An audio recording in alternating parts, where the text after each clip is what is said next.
Welcome to Common Man Cocktails. I'm Derek Schomer. Today we're going to cover a Tequila Mockingbird. It's got a cool name, so I figured it was worth a try. It's going to have a cocktail glass. Looks similar to a martini glass because of the same thing. So if you hear something called for a martini glass or a cocktail glass, there you go. Funny shape to it. We're going to use tequila. I've chosen as a tequila connoisseur, I decided to go with a Don Julio. Little kind of top shelf, kind of expensive. There's other alternatives. Please don't do Cuervo Gold. Just for me, don't do Cuervo Gold. You could do 1800 if you want to go Cuervo style. And creme de menthe, you can use green or you can use clear. I happen to have clear, so we're going to use clear.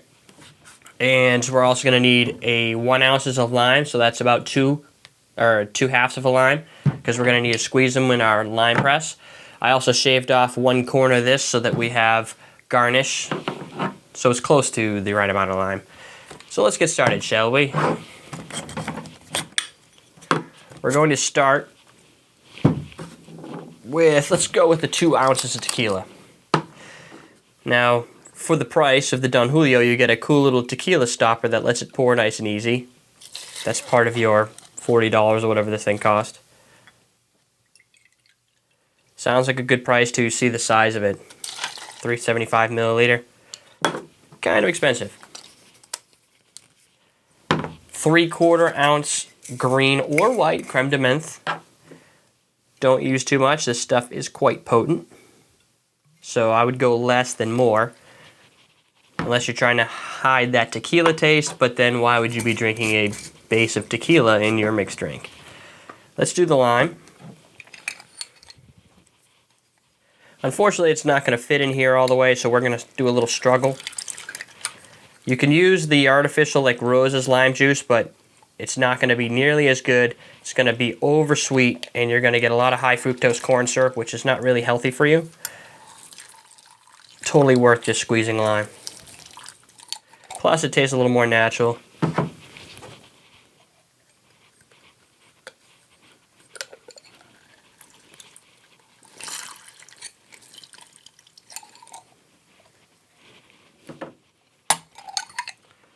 She's good there. Where'd my top go? Way over here. I think we're good to go. Mix her up.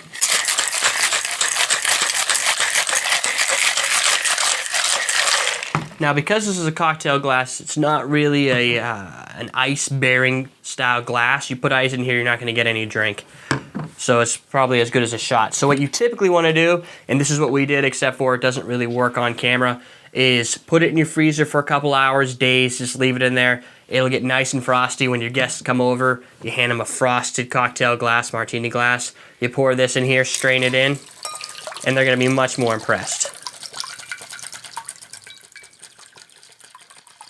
Now, if you use artificial lime, this is going to have much more of a bright lime neon green look to it. Looks cool, but it's artificial. If you're going to impress people, you might as well go natural. It's kind of a cloudy look to it. Looks like lime. Stick our garnish on there. Pretty, pretty. Let's give it a try.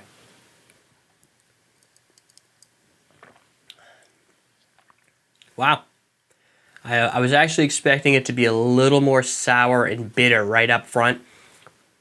Not nearly what I was expecting. I've actually, honestly, tried it with the artificial lime. Doesn't taste nearly as good.